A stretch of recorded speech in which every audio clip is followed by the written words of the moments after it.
বঙ্গ budget ২০২৬ গতকাল আপনারা সকলেই দেখছেন যে বহু ক্ষেত্রে কিন্তু অনেক টাকা বাড়ানো হয়েছে, আবার বহু ক্ষেত্রে দেখছি আমরা কোনো রকম চেঞ্জেস আসেনি।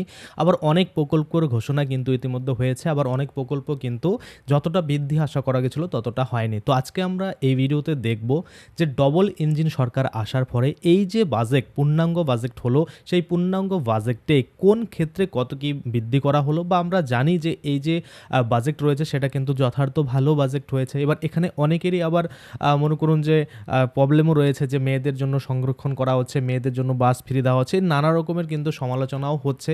তো আজকে আমরা টপ 10 বা 10টি বড় এমন ঘোষণা যেটা বাজেটে করা হয়েছে, যেটা অবশ্যই আপনাদের জানা দরকার। তার মধ্যে অনেক আরও তো হয়েছে, কিন্তু টপ 10 যদি আপনারা দেখেন তার সাথে সাথে টপ 20ও কিন্তু হয়ে যাবে, কেননা আমি এখানে মিলভাবে কিন্তু আপনাদের জন্য সাজিয়েছি। অর্থাৎ একটার সাথে আরেকটা লিঙ্ক আপ করা হয়েছে, অর্থাৎ একটা দেখলেই দুটো হয়ে যাবে। অর্থাৎ 10টা যদি আমরা বড় ঘোষণা দেখি তার সাথে সাথে 20টাও কিন্তু আপনাদের কমপ্লিট হয়ে যাবে। তো আজকে আমরা এই ভিডিওতে দেখব ডবল ইঞ্জিন সরকার আসার পরে 10টি যে বড় ঘোষণা হয়েছে বাজেটে, সেটি কি কি, আপনার ক্ষেত্রে কোনটা প্রযোজ্য, আপনি কোনটা পাবেন কোনটা পাবেন না। বা নতুন করে আমরা জানি যে যুবশক্তি ভরসা কার্ডের কিন্তু ডিক্লারেশন হয়ে গেছে, যেটা কিন্তু 3000 টাকা এবং 2000 টাকা করে পাওয়া যাবে। এগুলো আমরা পরবর্তীতে আসবো। আপাতত আমরা দেখে নিই এই যে গতকাল বাজেট ঘোষণা হয়ে গেল, টপ 10 বড় ঘোষণা কি রয়েছে সেটা। তো চলুন বেশি দেরি না করে ভিডিওটা শুরু করা যাক। ভিডিওটা শুরু করার প্রথমে আপনাদের বলতে যাবো, যারা ফেসবুক থেকে ভিডিওটা দেখছেন তারা অবশ্যই পেজটাকে ফলো করে নেবেন, আর যারা ইউটিউব থেকে দেখছেন তারা অবশ্যই চ্যানেলটাকে সাবস্ক্রাইব করে পাশের বেল আইকনটাকে এনেবল করে নেবেন। তো প্রথমেই যদি আমরা দেখি, যেটা দীর্ঘ অপেক্ষার অবসান আমরা বলতে পারি, সেটা হচ্ছে 38% ডিএ মিলবে অক্টোবর থেকে। অর্থাৎ 38%, যেটা আমরা জানতাম যে আগে 18% ছিল, সেটা এক ধাক্কায় বেড়ে 20% বেড়েছে। টোটাল কিন্তু এখন 38, অর্থাৎ 38% কিন্তু ডিএ মিলবে অক্টোবর থেকে, যেটা কিন্তু অনেক যারা সরকারি কর্মচারী রয়েছে তারা কিন্তু অনেকেই এতে খুশি হয়েছে। আচ্ছা, এবার যদি আমরা দেখি তারপরের যে বড় ঘোষণা রয়েছে, এটা 1 নাম্বার ছিল। দ্বিতীয়ত বলা হয়েছে যে 1 লক্ষ শূন্য পদে কিন্তু নিয়োগ হবে, অর্থাৎ 1 লক্ষ শূন্য পদে নিয়োগ হবে। 33% কিন্তু সেটা মহিলাদের জন্য সংরক্ষণ করা থাকবে, অর্থাৎ যে মহিলা ক্যান্ডিডেট থাকবে তাদের জন্য কিন্তু সেটা সংরক্ষণ থাকবে। আচ্ছা হলো, তারপরে যদি আমরা দেখি এই নিয়োগের মধ্যে আমরা দেখতে পাচ্ছি যে 3 নম্বরে এটাকে আমরা ধরতে পারি, সেটা হচ্ছে পুলিশে 20,000 নিয়োগ হবে। অর্থাৎ ওয়েস্ট বেঙ্গল পুলিশ যে রয়েছে শুধুমাত্র সেটাতে নয়, কেপি রয়েছে, আরও অন্যান্য যত রয়েছে, ফায়ার রয়েছে, এসআই রয়েছে, সব কিছু মিলে কিন্তু 20,000 নিয়োগ হবে, এবং সাথে 50,000 কিন্তু শিক্ষক নিয়োগ করা হবে। এটাও কিন্তু আপনারা দেখতে পাচ্ছেন। আচ্ছা, তারপরে যদি আমরা দেখি বয়স্ক, বিধবা ও বিশেষভাবে সক্ষম যারা রয়েছে, প্রতিবন্ধী যারা রয়েছে, তাদের কিন্তু প্রত্যেকের আমরা আশা করেছিলাম যে 1,000 টাকা বর্তমানে তারা ভাতা পায়, হয়তো 2,000 করে দেওয়া হবে। আর ভোটের আগে তেমনটাই কিন্তু বলা হয়েছিল যে 2,000 টাকা করে কিন্তু এই ভাতা দেওয়া হবে, কিন্তু বর্তমানে আমরা দেখতে পাচ্ছি গতকাল যে বাজেট পেশ হলো সেখানে 500 টাকা করেই বাড়ানো হয়েছে। অর্থাৎ যারা 1,000 টাকা করে পেত তারা কিন্তু 1,500 টাকা করে পাবে। আশা করি আপনারা বুঝতে পারছেন, বয়স্ক ভাতা, বিধবা ভাতা এবং প্রতিবন্ধী ভাতার জন্য কিন্তু এটা রয়েছে। তো এই জায়গাটাতে 500 টাকা, মানে এখানে আর 500 টাকা বাড়াতে পারতো, অর্থাৎ 2,000 করে যদি তারা পেত, বয়স্ক, বিধবা যারা রয়েছে বা যারা প্রতিবন্ধী রয়েছে তারা, তাহলে হয়তো ভালো হতো। যাই হোক, এটা আমরা আশা করেছিলাম হয়তো 2,000 হবে, সেখানে 1,500 হয়েছে, তবু ভালো হয়েছে, কোনো প্রবলেম নেই। আচ্ছা, তারপর সিভিক ভলেন্টিয়ার, গ্রিন পুলিশের পারিশ্রমিক, সেটাও কিন্তু আমরা দেখতে পাচ্ছি যে 2,000 টাকা করে কিন্তু বৃদ্ধি করা হয়েছে। তারা কিন্তু এখন 2,000 টাকা তাদের স্যালারি বেশি পাবে। আচ্ছা, তারপরে যদি আমরা দেখি এনভিএফ কর্মী, তারপরে প্রাণী বন্ধু রয়েছে, প্রাণী মিত্রের পারিশ্রমিক কিন্তু 2,000 টাকা করে বৃদ্ধি করা হয়েছে।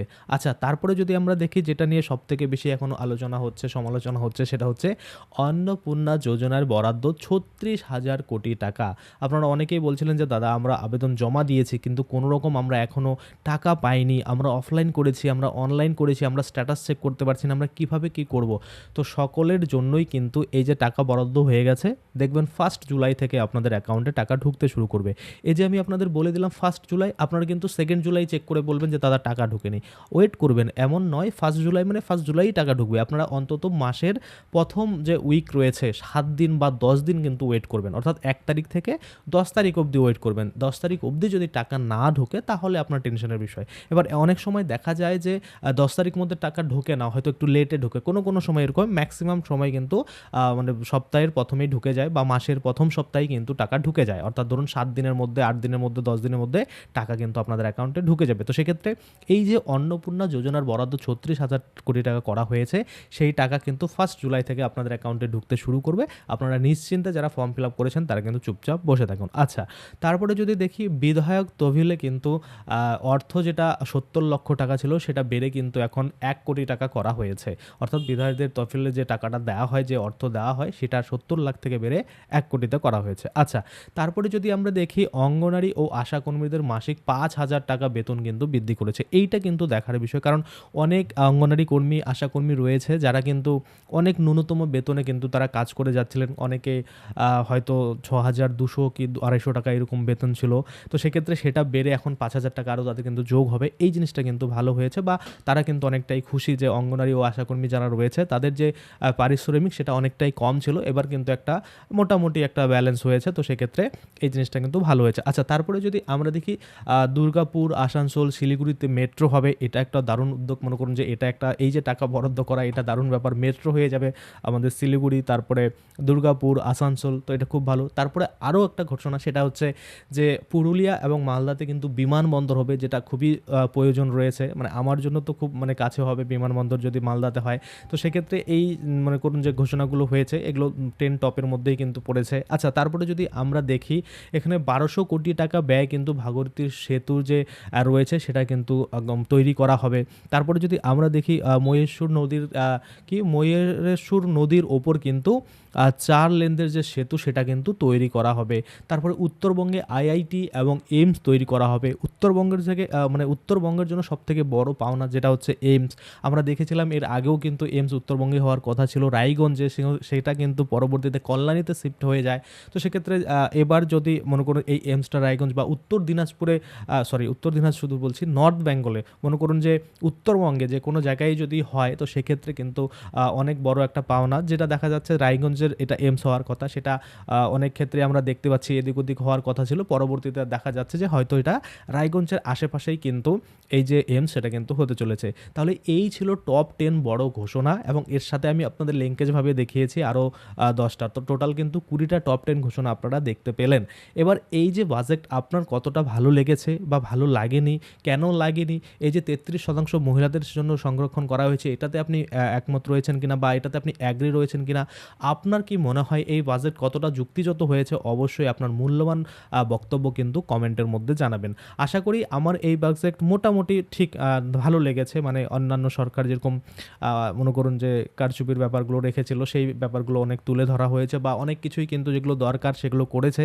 আশা করি এই যে 1 লক্ষ শূন্যপদ নিয়োগ, অনেক বেকার যুবক যুবতী রয়েছে যাদের কিন্তু এটা অনেকটাই একটা মানে চাকরি পাওয়ার আশ্বাস, তারা যে ভেঙে পড়েছিল যে পড়াশোনা করলে চাকরি হয় না, সেটা কিন্তু এখন আবার ফিরে আসতে চলেছে, সেটা আমরা দেখতে পাচ্ছি। যদিও এখানে 33% মহিলাদের সংরক্ষণ করেছে, এতে আমার কোনো আপত্তি নেই।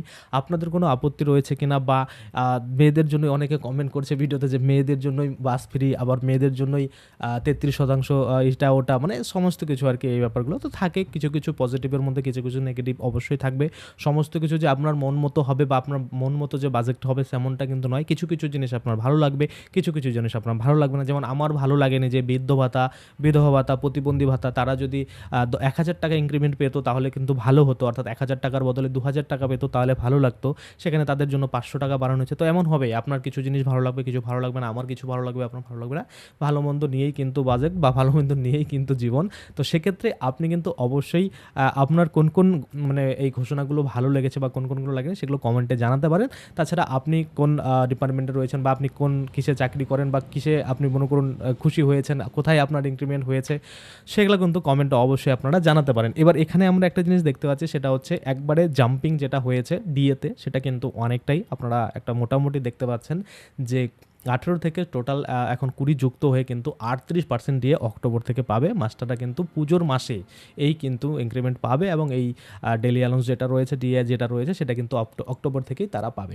আচ্ছা, এছাড়াও কিন্তু আরও ছোটো ছোটো অনেক ঘোষণা রয়েছে, যেমন হচ্ছে পিএম কিষাণ যারা পান সেক্ষেত্রে তাদের কিন্তু 6,000 থেকে বাড়িয়ে সেটা 9,000 করা হবে। তারপর আরও এরকম ছোটো ছোটো অনেক রয়েছে। তো আমি টপ 10-এর মধ্যে আমি আপনাদের দেখালাম, এরকম অনেক রয়েছে। আপনারা যদি ডিটেলসে দেখতে চান তাহলে আমাদের যে ওয়েবসাইট রয়েছে www.yomong.in, সেখানে কিন্তু ভিজিট করতে পারেন। পারেন, সেখানে ডিটেলস পোস্ট দেখে কিন্তু আপনারা দেখতে পারেন কোন ক্ষেত্রে কী বরাদ্দ করা হয়েছে, কত টাকা বরাদ্দ করা হয়েছে, কোন কোন ক্ষেত্রে কী কী ইনক্রিমেন্ট হয়েছে, সমস্ত কিছু ডিটেলস কিন্তু আপনারা পেয়ে যাবেন। আশা করি আপনারা বুঝতে পারছেন। আজকের জন্য ভিডিওটা এখানেই শেষ করব। যদি ভিডিওটা ভালো লাগে অবশ্যই একটা লাইক করে দেবেন। যদি আমার চ্যানেলে প্রথমবার ভিজিট করে থাকেন, নিচে একটা রেড কালার সাবস্ক্রাইব বাটন দেখবেন, ওখানে ক্লিক করে সাবস্ক্রাইব করতে পারেন।